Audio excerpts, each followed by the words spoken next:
Hi everyone, the third day of Navratri today and the color is white and I'm here with some of the white flowers in my garden.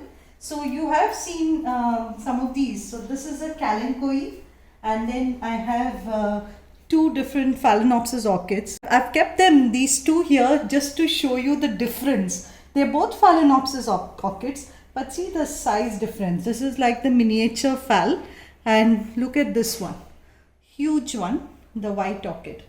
But the star of the day and the plant that I'll be talking about today is this Eucharis lily.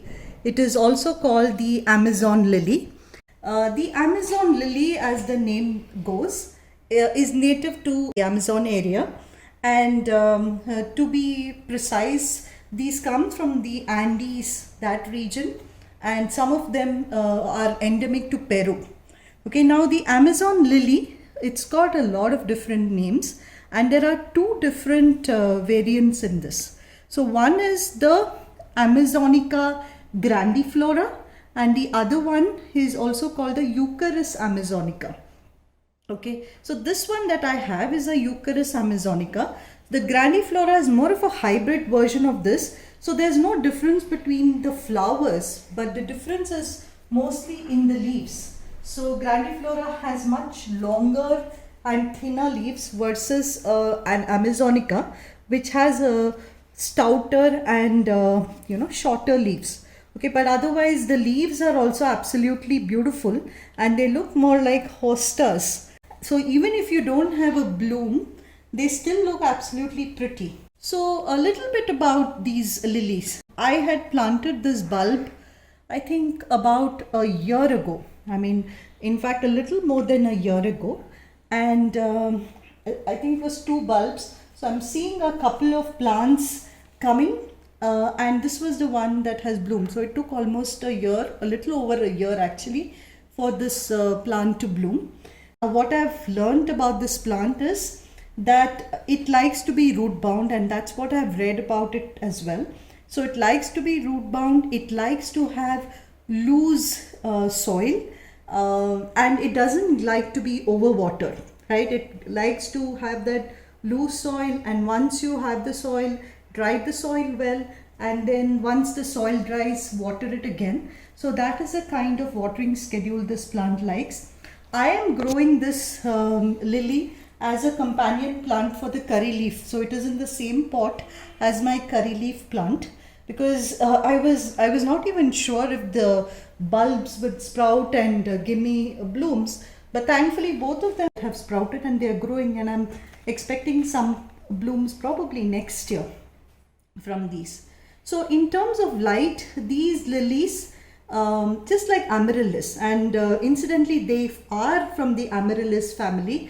And if you look at them, they look a lot like daffodils, right? They are white daffodils. So if you had this in yellow, it would really look like a daffodil. So it has this beautiful star-shaped blooms, and then with this beautiful central part, which is greenish white in color. And one of the reasons why it is also called Star of Bethlehem.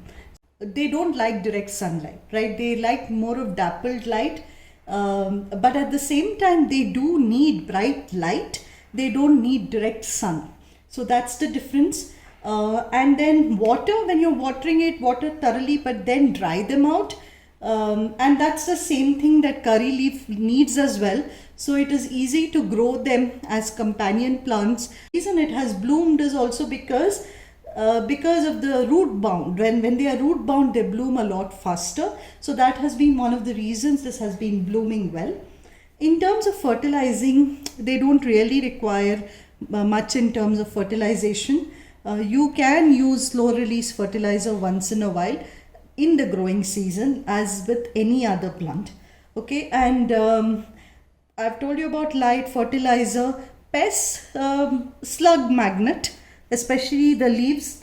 I always find slugs either on the underside of the leaves or half-eaten leaves. So you can still see some damage here. Okay, so there is a lot of slug damage on these. They are also prone to mite attacks. The best way to do is just cut the leaf.